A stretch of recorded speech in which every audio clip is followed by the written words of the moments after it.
Wherever you listen, pull out a quarter and a dime. 25 cents piece and a dime. Y'all too. Quarter and a dime.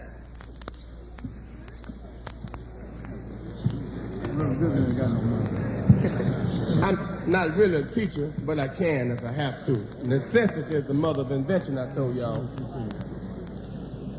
All you warm poverty people up here putting out these, I didn't say a $10 bill and a $25 bill, I said a quarter measure and a dime. All these poor people, campaign people up here putting out all this money. Said y'all was stealing that money. All right, now let's go on. We are in Chicago a little better than 25% of the population. That's what this quote is. We are a little better than 25% of the population. We live on less than 10% of the land. Follow me now. Now, what you must do is to try to fit the quarter on the dime. Want y'all to follow me now. It's going to get serious in a minute. Try to fit the quarter on the dime.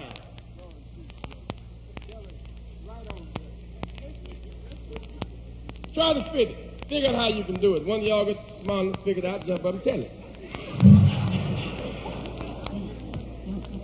You got a position on how you put this quarter on the dime? Do what to it? Well, you can't stick all black folks up on top of each other. You got to fit on it. I didn't say stick it on the dime. I say fit it on the dime. That's what the whites are trying to do. They're trying to stick us on the dime. They got to fit us on the dime. Now, turn it over so you can look at the dime. Those people that are on the dime live in the ghetto. Those that are on the outer edges survive by pulling on to those who are living to keep from falling over.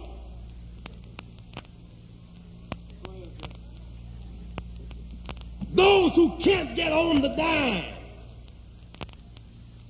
that's what jobs are. They're unemployed.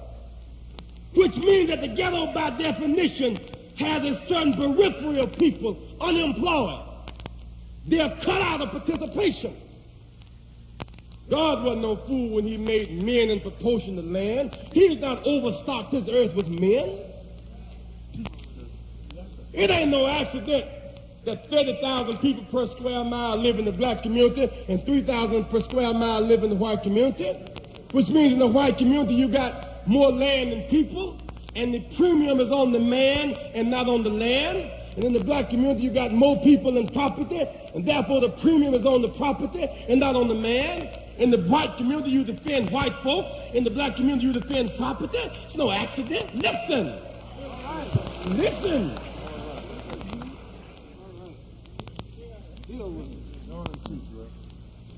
Think about the people who can't get on the dime, can't get a job, they can't get medicine, they can't get education, they can't get food, they can't even get social respect because unhealthy and unemployed and disgusted. Even the people who represent the dime despair and give up on them. That becomes a class schism in the ghetto. But you must never forget that nobody on the dime set up the quarter dime relationship. That's why arguing about the bourgeoisie over and against the lower class is invalid. Nobody black set up the quarter or the dime. There are two ways to get people on this dime. One, you can cut the quarter off. You can kill it. Cut it off. Through war. You can lock it up 65 at a time. Observe the phenomena. Reason I can't get so mad at black police, they don't even understand how they're being used to perpetuate the paradigm relationship. Their job, by definition, they will never solve the problem, because their job is to lock up men who are cut to kill. Their job is to make men stand up whose lives, by definition, is want to fall. Y'all don't hear what I'm saying? Part of the class that makes $9,000 or $10,000 a year, which is a decent salary, is the police group.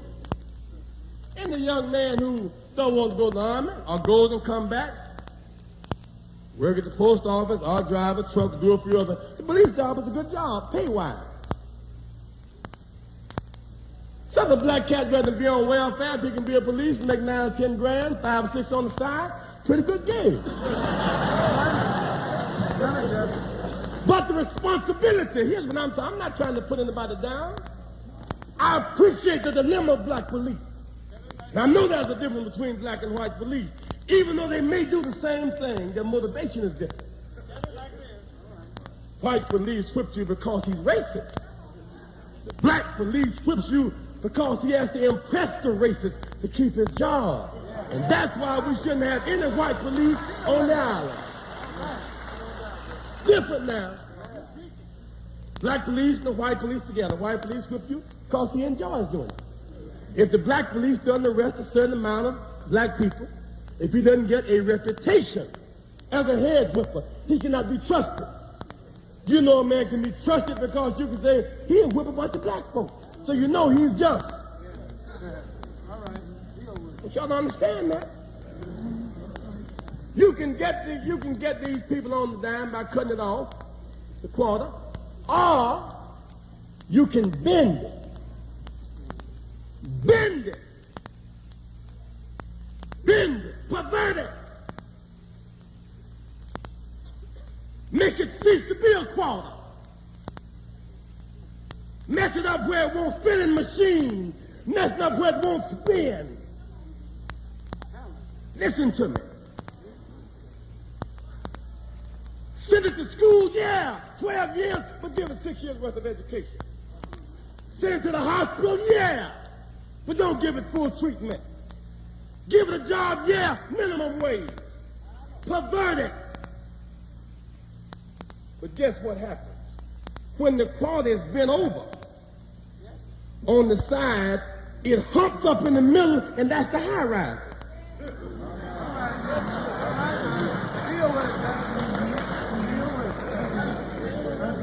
That's the high rises when it is bent over and it comes up in the middle.